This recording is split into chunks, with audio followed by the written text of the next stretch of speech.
I don't ever slow up, no I don't take shit. I got no love for the fakeness. If you wanna play tough and wanna hate this, I'll always show up. I don't ever slow up, no I don't take shit. I got no love for the fakeness. If you wanna play tough and wanna hate this, I'll always show up and make a statement. I don't ever slow up, no I don't take shit. I got no love for the fakeness. If you wanna play tough and wanna hate this, I'll always show up and make a statement. Everything I do so instinctive and so passionate. Every word I move so descriptive like an adjective. I got a vendetta against people who patented being negative when you should be getting after it. I got facts over tracks, this and that, spitting slow, speaking fast. I could roast, I could gas, think I'm okay at last, but I don't know if that can erase all the past and the pettiness. A reflection of the emptiness, hilarious. You think you're worth my time, you're delirious, mysterious, because you hide behind a fake exterior, inferior. You know I'll always be a bit superior. Get off of me, this ain't no humble brag. I want you to hear words, you can say them back. I want you to feel free from the chains at last, and to believe in what you got, it was built to last, yeah. Now that I've been put through hell, I never got anyone's help.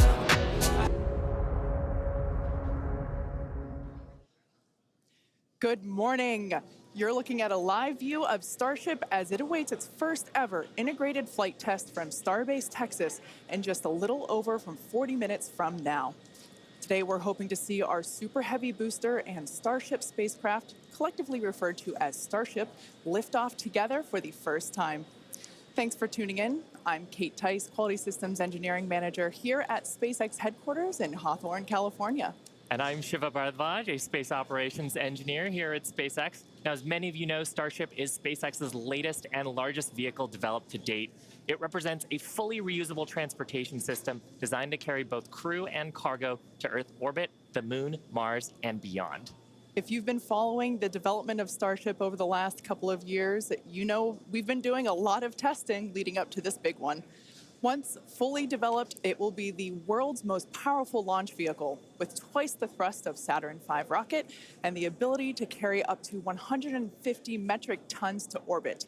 For reference, a 1-liter bottle of water is 1 kilogram, so 150 metric tons is basically 150,000 1-liter bottles of water, or, as I like to think of it, one rather lonely blue whale. Now, today's test will be the first of many as we work towards transitioning Starship from a developmental to an operational program. Our primary objective today is to gather as much data as we can around the fully integrated vehicles. That means the booster and the Starship and the ground systems.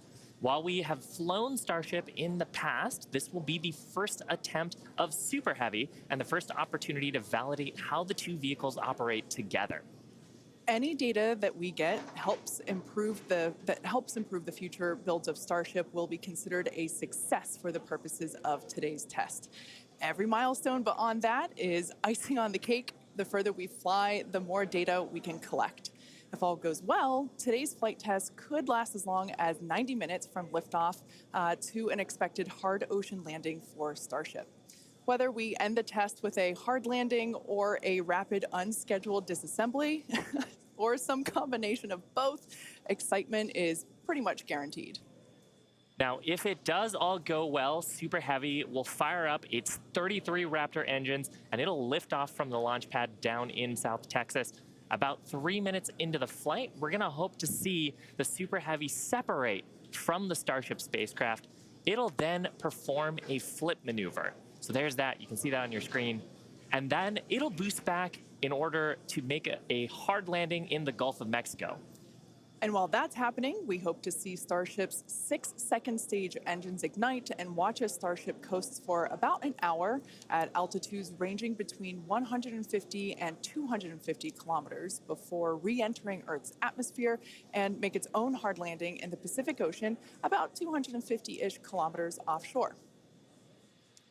Now, we are getting great camera views right now, but that's because we are on the launch pad, so we've got umbilicals and connections. straight to the vehicle, but we aren't expecting to get very many good views once we get past booster separation. Yeah, we do promise, though, for any views that we do get, we will share them in real time. We are watching live with you all, so we're excited to see those views ourselves as well. Now, in a little bit, we are going to take a closer look at the vehicle and the launch pad. But first, today is a super exciting day. Everyone on the teams across Starship have been preparing, doing a number of tests and dress rehearsals for today's launch attempt. Yeah, that's exactly right. In fact, we saw a nice little recap of those tests in the intro video to today's webcast. For those of you that are following along, you know that many of those tests ended in those rapid unscheduled disassemblies, or RUDs as we like to call them. And it's been a long road to today. Just in 2022 alone, we had 9 static fires. We've had a couple of wet dress rehearsals. And of course, the launch control team has done numerous simulations as well. So major shout out to the teams that have been preparing for today's full-up integrated test. In fact, we've got a shot of Star Command at the South Texas launch control team. Look at all the people ready for today's launch attempt. Yeah, that right there is our South Texas Launch Control Center. That is basically ground zero for everything that is happening today, in addition to a couple other control rooms that we have operating as well, with operators on console, including the Mission Control Center here behind us here in Hawthorne, California. But with that being said, our very own Zachary Lupin is one of our SpaceX employees at our watch event in South Padre Island. Hey, Zach, how are things going on the ground?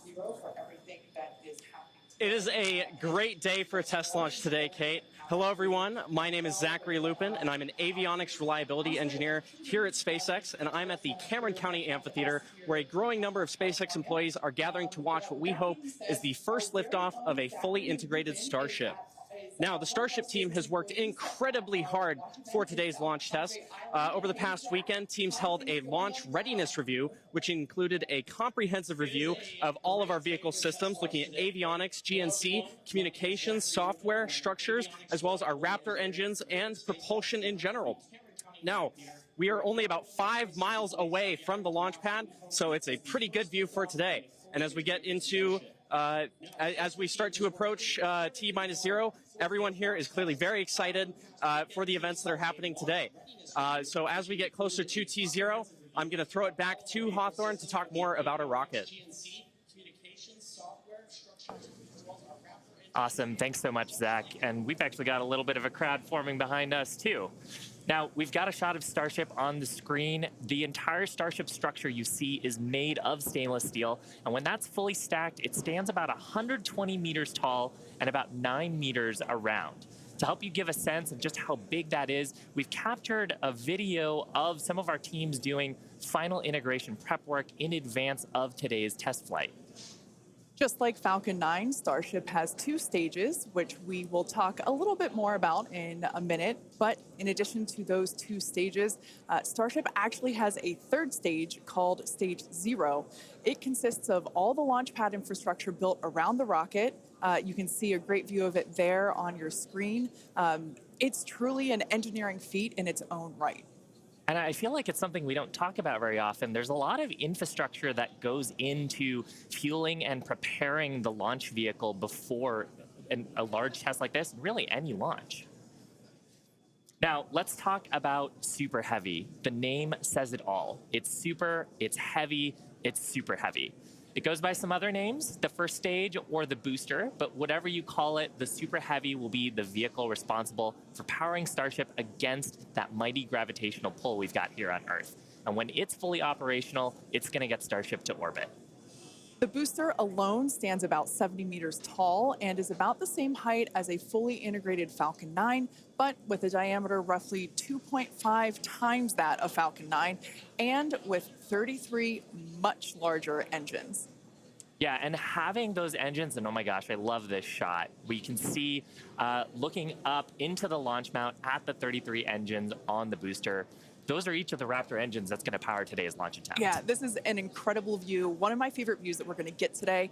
We don't have this kind of view on our Falcon 9 launches, so this is so exciting to see. You can even make out the paint markers indicating which engine is which. Like we said, there are 33 of them. So there's a lot of fire that's going to be coming out from those engines in just over 31 minutes from now. As we mentioned before, there are 33 of them on the Super Heavy, the booster, and we don't see it right now, but the cluster in the center are the ones that are actually going to gimbal and help steer the booster back down for its water landing in the Gulf. Yeah, and they're a little bit different, Kate, than our Falcon engines. So on Falcon, we use a gas generator cycle. Here's a fantastic shot, actually, at the inner stage, so we can see the 6 engines that are on the ship side, 3 gimbaling in the middle, and then the vacuum engines, you can see 2 of them, and the other ones on the other side of the cluster in the middle here.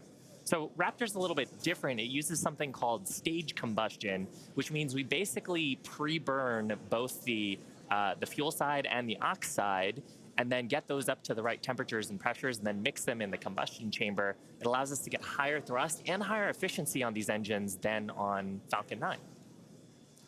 Now, Super Heavy also has 4 grid fins to assist with orienting itself during the return back to Earth, as today is the fully integrated flight test, and the first one, we're focusing on safely testing just the fundamental systems and operations on the vehicle. So what that means is we won't be attempting to land on land today. Instead, Super Heavy is going to be making that hard water landing in the Gulf. Starship, or the spacecraft, is the second stage and makes up the top portion of the vehicle. It's designed for carrying passengers and cargo between destinations on Earth, Earth orbit, and planetary destinations. It stands 50 meters tall, a little taller than the Statue of Liberty. It's comprised of 6 Raptors. We saw those just moments ago. 3 of them are optimized for sea level, and the other 3 are vacuum engines, and they're optimized to operate in the vacuum of space. They provide a maximum of 258,000 tons of thrust in vacuum.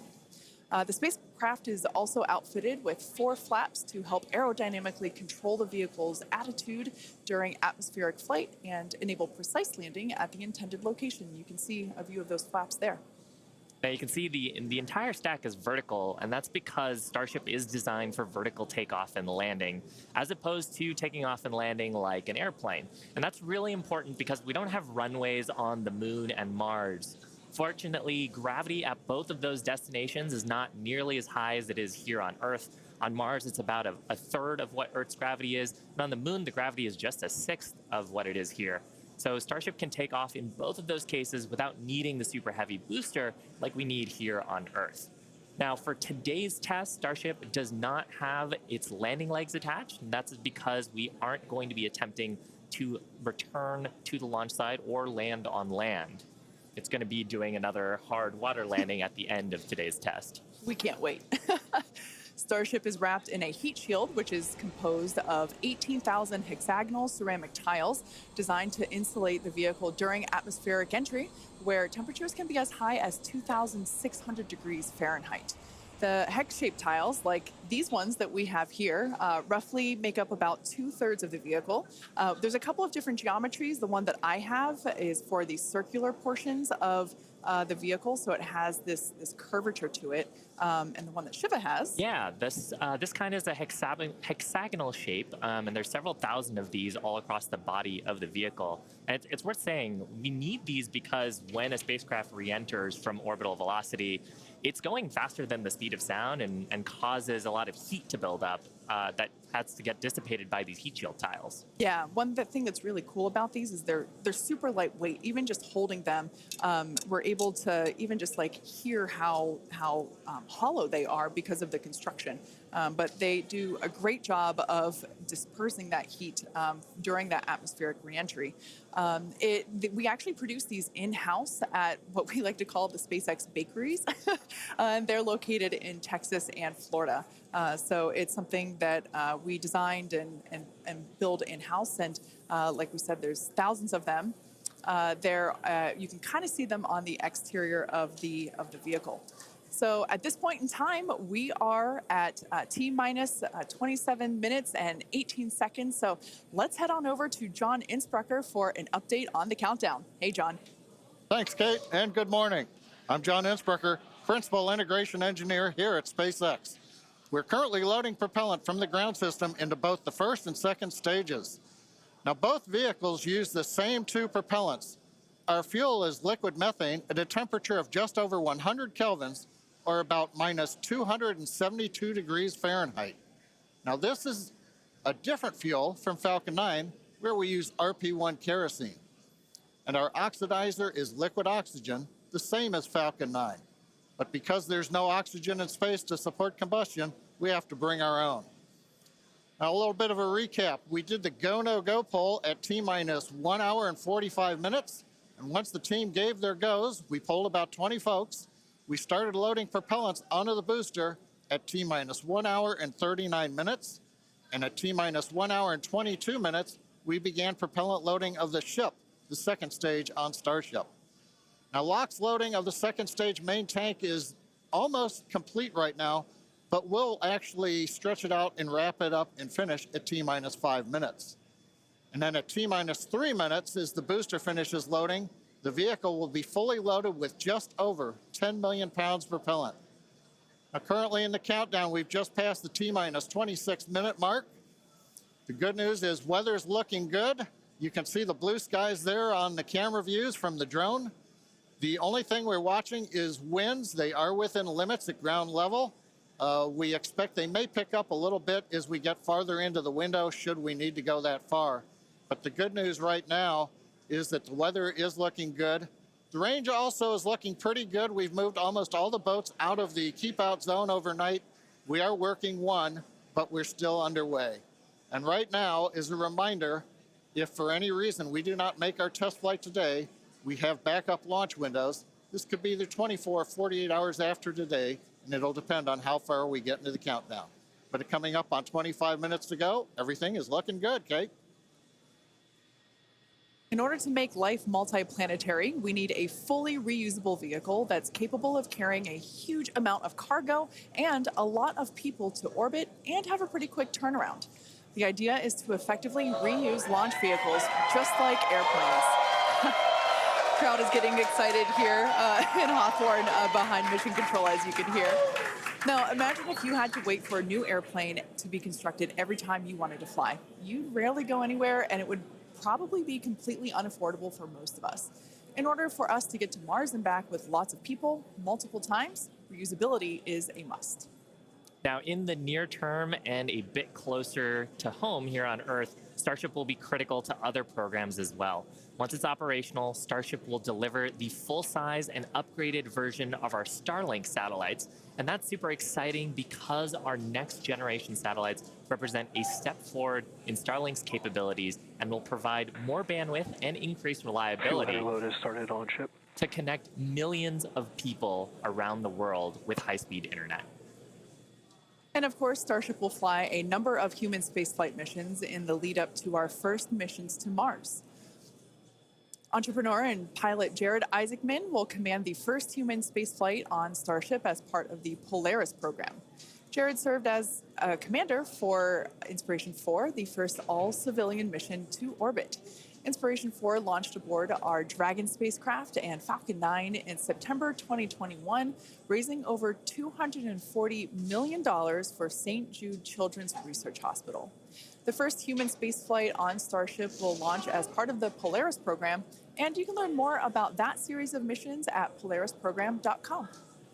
Now, our first lunar mission around the moon aboard Starship will be led by Japanese entrepreneur Yusaku Maezawa, also known as MZ.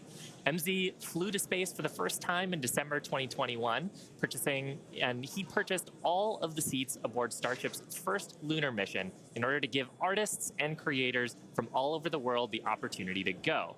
And the hope is that what they will create in space will further inspire all of us here back on planet Earth. Now, over 1 million people applied for this mission, and earlier this year, they announced the final 8 crew members were selected, and you can learn more about them and MZ's mission at dearmoon.earth. Dennis and Akiko Tito are the first 2 crew members announced to fly on Starship's second commercial spaceflight around the moon. This will be Dennis's second mission to space after becoming the first commercial astronaut to visit the International Space Station in 2001, and Akiko will be among the first women to fly around the moon on a Starship. The Titos joined the mission to contribute to SpaceX's long-term goal to advance human spaceflight and help make life multiplanetary. SpaceX is also incredibly honored to be part of NASA's Artemis program to establish a sustainable presence on the moon to prepare for missions to Mars. Starship's early test launches, followed by those regular Starlink deployment missions and propellant transfer demonstrations, are directly advancing NASA's Artemis program, along with SpaceX's ongoing mission to make life multiplanetary. SpaceX will conduct an uncrewed demonstration mission to the moon prior to the Artemis 3 mission, which will mark humanity's first return to the lunar surface in more than 50 years. It's an exciting future, but let's talk a little about how we got to today. Now, Starship testing ramped up in July of 2019 with the Star Hopper prototype. It's sort of a short version of the Starship that we see today. There's a picture of it on your screen, the lovable water tower. Now, standing at just over 18 meters tall, the Star Hopper had a single engine and was test flown to perform landing and low-level altitude maneuvers.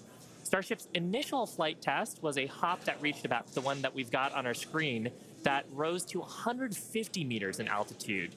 We took a little jaunt away from the launch pad and ended up landing about 100 meters or so further away from it, and you can see that on your screen. Now, notably, this was the first time that we had used a Raptor engine in flight and demonstrated control of this kind. As a Star Wars fan, I can't not see a flying R2-D2 there. Now, after a series of 150-meter hop tests with earlier prototypes, the Starship program saw a huge breakthrough during a test flight of the vehicle known as serial number 8, or SN8. SN8 demonstrated a first-of-its-kind controlled aerodynamic descent and landing flip maneuver. Yes, I'm talking about the belly flop. This 12.5-kilometer hop test took place December 2020 and saw the SN8 prototype ascend to an altitude of 12.5 kilometers and conduct a belly flop maneuver. While it didn't stick the landing, the test was a major milestone in the development of Starship. I love seeing the belly flop maneuver. Now, testing continued with the prototype on serial number 9. That was a 10-kilometer flight test in February of 2021. We had a nominal ascent, engine cutoff, reorientation, and controlled descent were stable. However, we unfortunately had a dramatic ending to the end of that flight when we had a failure on its engine to relight. That resulted in one of those rapid unscheduled disassemblies. But what was really, really exciting about both serial numbers 8 and 9 is how quickly we were able to achieve just our primary objectives in those 2 high-altitude test flights. In addition to getting lots of great data, Starship successfully demonstrated control of the vehicle and subsonic re-entry capability. Ultimately, we performed 9 Starship high-altitude test flights in total, and in May of 2021, SN15 launched from Starbase, reached an altitude of about 10 kilometers, performed a number of maneuvers, and safely returned to the launch site. This was the first Starship prototype to fly, control its descent, safely land, and to be recovered in one piece. Now, having achieved that success in our suborbital campaign, one of the next big challenges for upper stage reusability is to survive the high heating hypersonic phase of entry. Combined with the ability to refill our Starship's tank with fuel and oxygen while on orbit is what will enable a fully reusable transportation system that's designed to carry both crew and cargo on these long-duration interplanetary flights, and that's ultimately what will help humanity return to the moon and travel to Mars and beyond in our solar system.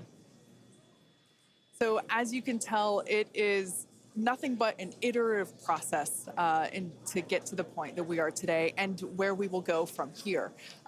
That iteration is a core process of how we work here at SpaceX. We like to fly and we like to test early and often, both on the side of hardware and software. Yeah, that's an awesome point, Kate. Now, we are continuing our countdown to Starship liftoff just over 17 minutes from now. So, of course, let's check in with John for another status update. John? Thanks, Shiva. Clock is coming up on T-minus 17 minutes from liftoff. We're continuing to click towards 0. However, right now, we've just begun listening in. The first stage team is working a pressurization issue They're troubleshooting that right now. Now, we do have the option, if need be, if we can't solve this, then we would hold the count and probably treat today as a wet dress and not be able to launch. However, we are continuing to do propellant loading on both the Super Heavy and the ship stages. Now, most recently, we began loading liquid oxygen and methane fuel into the header tanks on Starship. At the very top, just underneath the nose there are two small spherical tanks. That's where the fuel and liquid oxygen header tanks are. That started at T-minus 27 minutes, and that propellant loading will continue until T-minus 9 minutes. We'll also continue loading the main tanks of the Starship second stage, although they're pretty much full right now. Everything will drain back as we get ready for launch at T-minus 5 minutes. Now, on the first stage, we're continuing to load the massive amount of propellant onto the Super Heavy booster. That's going to continue until T-minus 3 minutes. You can see the frost line on some of the views as both liquid methane and liquid oxygen go into the tank. At 16 minutes and counting, we're also currently configuring the launch pad for liftoff. The booster hold downs are being prepared for the release at liftoff, and the second stage quick disconnect is beginning its configuration for release. The liquid oxygen and methane that are going into the second stage go through that quick disconnect. You can see it in some of the views, the arm that comes out just to the base of the second stage. That'll move out of the way as we lift off. At the same time, the SpaceX team continues to check in with the Coast Guard. We're working one boat that's in the safety perimeter. They are working to get that boat out of the way. We cleared several other boats out overnight. We're down to one, and we expect that'll be clear so that we can proceed with launch out over the Gulf of Mexico. But as a reminder, T-minus 15 minutes, 10 seconds and counting. We are working an issue on the first stage, and we'll bring an update as we get more insight into that issue. Now, today's test flight is taking place out of our Starbase facility in South Texas, and that facility has gone through a tremendous amount of change and growth in a really short period of time. Yeah, I mean, 3 years ago, not much even existed there. It was a very different scene, as you can see by that photo there on your screen. Fast forward to today, and the team is building out an entire production line. Yeah, last year they built 4 Starship Super Heavy boosters, 5 Starships, our 200 Raptor 2 engine, and this year they're targeting 5 boosters, 8 Starships in production for 2023. And really, you do need a production system to rapidly iterate, like we were talking about earlier, on the design of the vehicle as we learn more about it from these large tests. Yeah, absolutely. Pulling on my industrial engineering background, system fill is something that is critical to that goal. Being able to produce and launch multiple Starships means that we have to have a system full of those production vehicles, and we iterate on each one. So even the next Starship that will fly in whatever the next test is will be different than the one that you see there on your screen now. Now, the employees who have been at SpaceX a while say that Starbase does remind them of the early Falcon 1 days, except moving a whole lot faster.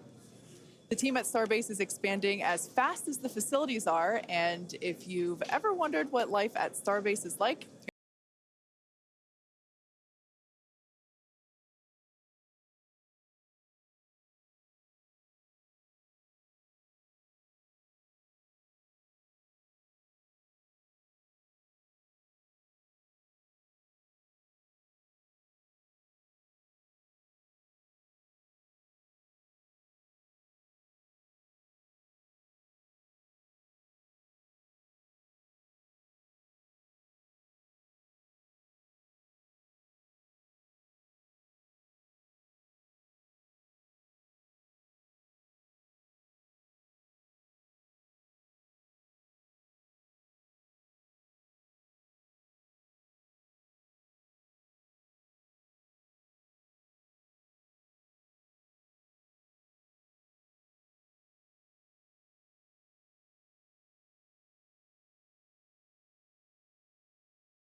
Starbase directly employs more than 1,800 employees and is actually the largest employer in the area. Yeah, and from that video, you can really tell, like, it's a beautiful location. It's close to the ocean. There's tons of wildlife. And that's because being close to the equator is actually a fantastic way to get to orbit. Yeah, I love that we have so many employee events that allow us to participate with ocean cleanup and other environmental efforts there. We'd also like to thank Cameron County for being so supportive for all of our work in that area. Now, in addition to Starbase, we'll soon be adding another Texas location to the SpaceX family. We're opening a new facility in Bastrop, Texas, just outside of Austin, to support Starlink hardware production. The new facility will be over 500,000 square feet of manufacturing space, and the team has already started hiring.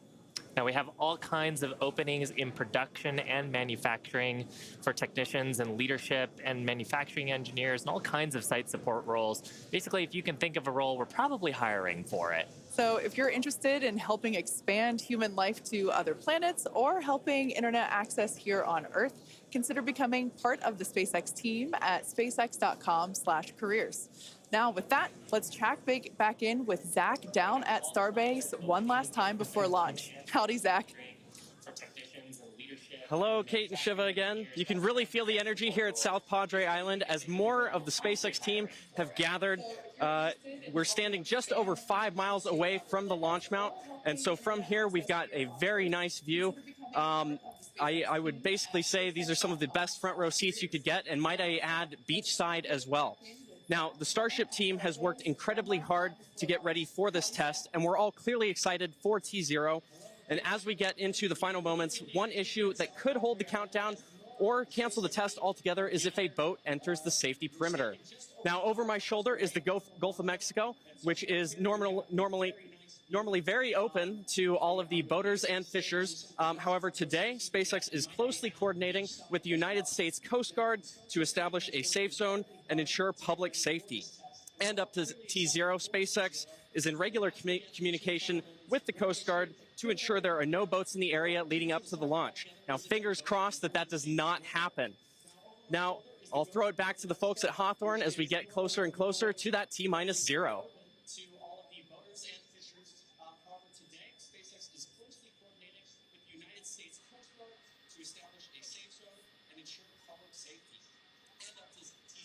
We're just inside T-minus 9 minutes and counting. We're listening on one of the background loops right now. Flight director is talking about the issue we've had on first stage, working the pressurization system. Decision right now is that we are going to stop the launch for today. We're going to transition the launch attempt to a wet dress rehearsal. So that means we're going to continue with the countdown sequence of events. We'll continue loading propellant, finishing up here shortly on the second stage. We'll also continue loading propellant onto the first stage, wrapping up at T-minus 3 minutes. We're also going to go through pressurization steps, other steps of the countdown. This will be a full validation for the team, but currently the plan right now is we're waiting for final word, is that I think at T-minus 10 seconds, we will finally stop the clock and then recycle the countdown for today. Now we're inside T-minus 8 minutes and counting. We're continuing to load propellant on both the first and second stage. You can see the Starship second stage with the heat shield tiles there. Carriage arms are open. You can see the condensation around the first stage tank as we load liquid methane, liquid oxygen into the large super heavy first stage. And that propellant loading is continuing until T-minus 3 minutes. As a reminder, and there's our great view looking up at the Raptor engines, the 33 engines. There's an outer ring of 20 engines, and then there's an inner set of 13. Those are the engines that can gimbal and adjust the course of the Starship vehicle on the way up. And of course, the first stage as it comes back down towards the water landing in the Gulf of Mexico. Now, when both stages are loaded, you can see the condensation frost on the side of the first stage. We'll have just over 10 million pounds of liquid propellant on board. Inside T-minus 7 minutes, we're continuing to count. Team is preparing for the hold and scrub at T-minus 10 seconds. Now, the good news is everything's been going good. We're just working that one issue. So we are continuing the count. Team will get this as an excellent opportunity to run the end-to-end of the system. Now, in a launch, in the next few minutes, the guidance system would be performing its final alignment. We will be doing that this morning. The automated flight termination system would be armed. We won't need to arm it today as we won't be flying, and we'll do final thrust vector control checkouts, what we call wiggles of the Raptor engines on the first and second stages. Now, normally in a countdown, if we needed to hold, there's a view of the second stage Raptor engines just above the first stage. Now, as I mentioned, in a regular countdown, if we needed to hold, that would come at T-minus 40 seconds. That's the point in the countdown where we can pause to wait for final checkouts or pressurization to complete. Now, earlier this morning, we thought we might have to hold at 40 seconds. Everything's looking good, except for the one pressurization issue that the team is going to have to troubleshoot after this morning. So we won't stop at 40 seconds right now. We'll continue all the way down to 10 seconds, and then we'll go into a recycle.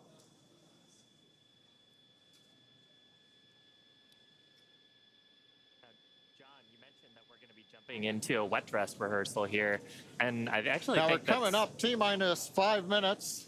Overall, though, Kate, Shiva, it's been a good day. It's a little sad listening to the flight director say that we're going to have to stop at 10 seconds.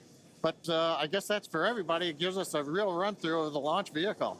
Yeah, it's unfortunate. Of course, we wanted to see fire today and lift off, but that's okay. The point of the countdown is to allow the teams to progress to that T0 time in a coordinated fashion and really to unveil any issues prior to the ignition sequence. So the countdown did its job today.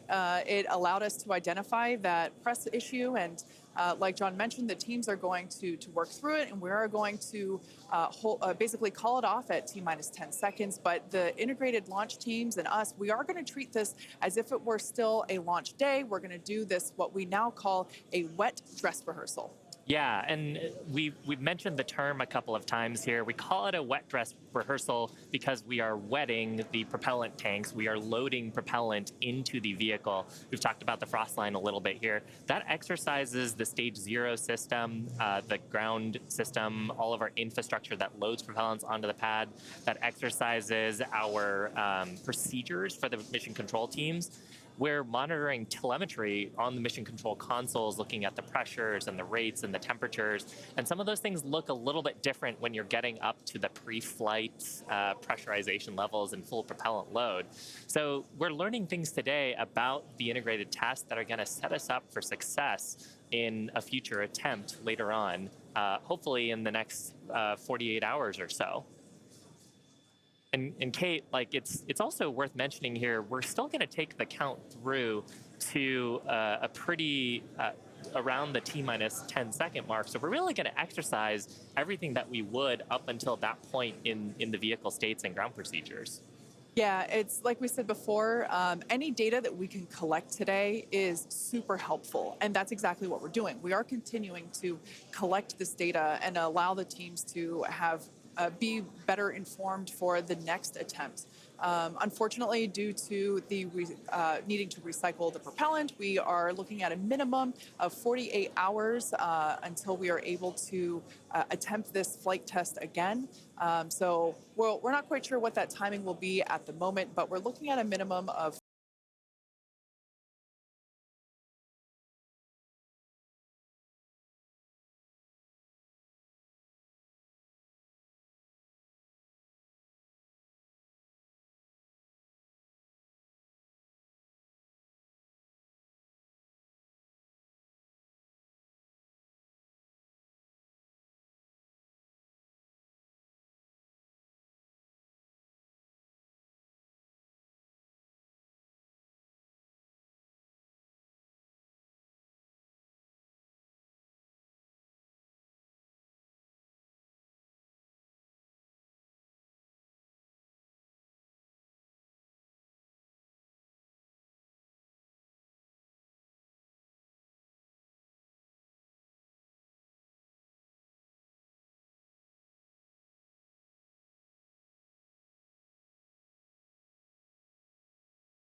All good news, though. There's nothing really to be sad about other than we had hoped to be able to lift off today, but that's okay. Now, one thing to point out for folks, when we do come back, when we clear this and we fly, one of the things you'll hear in the last minute, you won't be hearing us because we'll be listening to the countdown. But at T-minus 30 seconds, that's when the flight director would give the final go for launch. Love to have heard that this morning, but it's something to look forward to. Absolutely. The other thing to look at is at T-minus 6 seconds, we begin lighting the engines. Up on your monitor, you can see there, T-minus 40 seconds. We did hit the 40-second hold point, and they are holding for a moment. In the end, they will release that hold. We'll go the last 30 seconds. But yes, when we do get to day of launch, the last thing to look at is in the last 6 seconds, light the Raptor engines in succession. So unlike Falcon 9, we're going to have to do that a little longer. We're hearing right now the clock is going to hold here at T-minus 40 seconds. The Super Heavy and Starship are looking good. So with that, Kate, it's been a fast-paced morning. We got through it fairly quickly. But at this point, we're going to have to call it a morning. Yeah, that's right. So for those of you that have recently just joined us, we unfortunately had a hold on the countdown today, and that is going to scrub our launch attempts. But we are expecting a minimum of 48 hours in order to recycle. So be sure to keep an eye on our social channels, and we'll share information as soon as it becomes available. Until then, stay safe, and we'll see you soon.